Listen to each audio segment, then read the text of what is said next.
feeling depressed is real. But the idea that depression as a disease will strike your mind from the sky, no matter how good your life is, and there's nothing you can do about it, is not real. You feel depressed because you're reacting to your situation.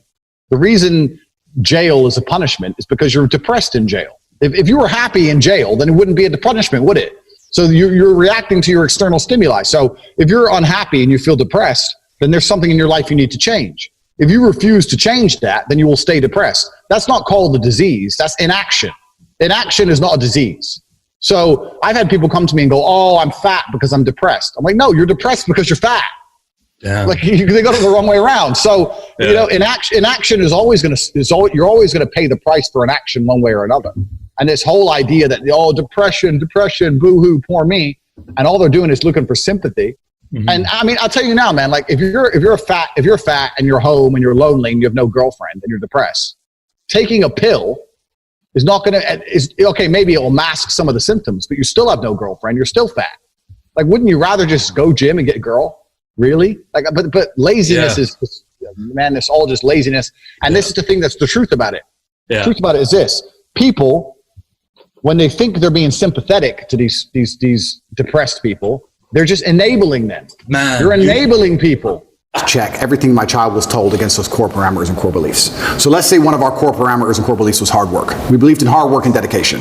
When they came home and told me something about body shaming or the fact that models can change, I'd say, does that agree with the beliefs and the merits that this family has decided we're going to operate under? Yes or no? I would have a framework, I would have a gate which ideas have to penetrate through. Every idea has to be fact checked against a gate, a parameters of set values that was stuck to my last name.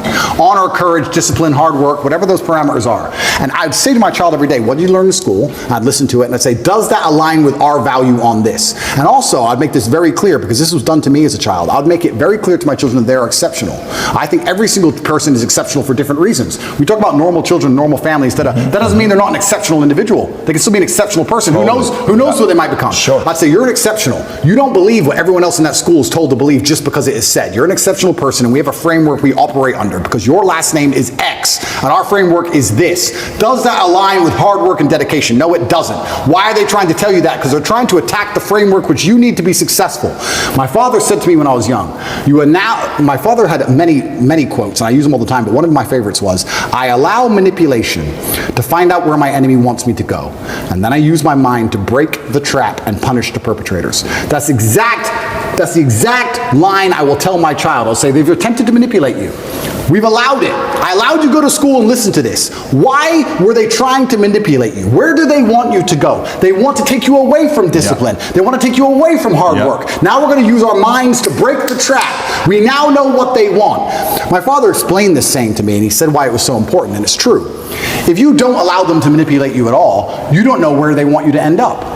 You might get tricked another way. You might take another road to the same destination. Mm-hmm. You allow the manipulation. Tell me what you want me to believe. Tell me what you want me to understand. You allow it to manipulate me all the way to the end. I see the end goal. Yep. This is what you want. No. And this is what I would teach my children. Explain. Your time in school is going to teach you some very important things that you need to know. And they're also attempting to psyop you and trick you and poison your mind. And we are going to discuss daily, built within our family framework, within the code of our last name, to see which are true and which are lies. It takes work, like everything else on earth. It takes work. And I know it's hard. Parents are out there, they're working, they haven't got time. Yeah. Their kids are on the internet. It's difficult. But you have to put the work in, because you are almost fighting an enemy for the minds of your children now. It's becoming more and more difficult.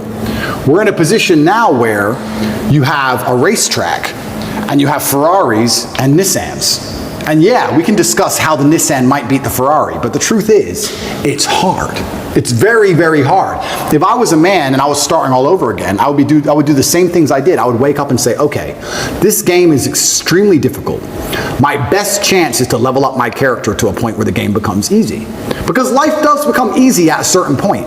Yes, now I'm in a very unique situation. But before this situation, I had only 3 problems in my life. My health, which I take care of, my woman, who I take care of, and money. That was it.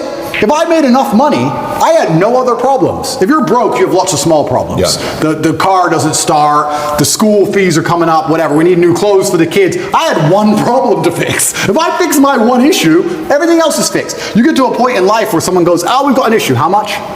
Just tell me the number. I don't even want to know the ins and outs. Just do the transfer, make it go away.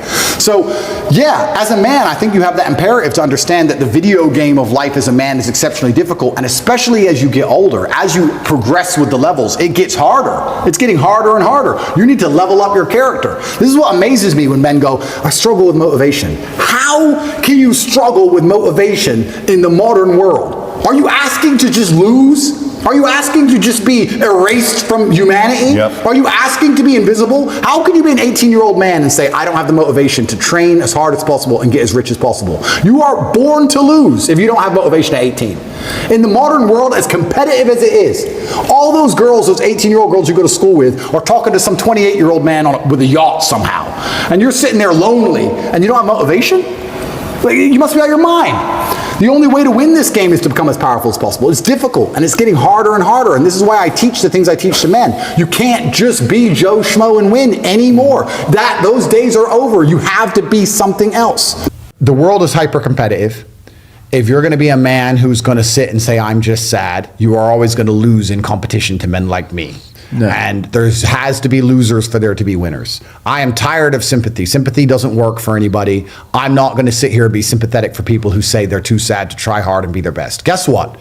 Perhaps I was sad every time I did exactly what I was supposed to do and trained anyway. Perhaps I was afraid when I fought anyway. Perhaps I was tired when I worked anyway. This is how you get ahead in life. I don't have a fucking ounce of sympathy for these people who sit here and say, well, I feel this way, so I can't. Then don't do it. Stay down there. The winners are at the top, and the winners at the top don't give a shit about how they feel. We wake up and we perform regardless of how we feel day after day. So if I'm going to ignore my own feelings, I'm certainly not going to take into consideration anybody else's. Yeah. Why am I going to ignore how I feel and make sure I'm constantly performing regardless, flawlessly, and then sit and go, oh, but he doesn't feel good, so he's allowed to fuck up? No, you are not. You're not allowed to fuck up to your ancestors or to God or to yourself. You have to perform. This is what being a man is about. The baseline of masculinity is doing things you don't feel like doing. I can't comment on being a woman because I'm not one, but the baseline of masculinity as a whole is the thing that makes a good man a man is that he does what he doesn't want to do. He doesn't want to work and he works anyway. He doesn't want to go to war and he fights anyway. He doesn't want to get up, he gets up anyway. That's the whole point of it. We didn't want to die in the Titanic. Guess what happened?